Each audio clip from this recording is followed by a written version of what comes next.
Dünya bir zamanlar tamamen çıplaktı. Sonra küçük bir mucize oldu. İlk bitkiler suda belirdi. Onlar gezegenin havasını değiştirdi. Dünya nefes almaya başladı. Sonunda biri cesaret etti ve karaya ilk adım atıldı. Bu adım dev ormanların doğuşunu başlattı. Derken çiçekler sahneye çıktı. Doğa artık sadece yeşil değil, rengarenkti.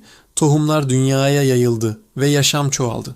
Bugün gördüğümüz her yeşil o ilk kıvılcımın mirası. Bitkiler dünyanın sessiz mucizesi.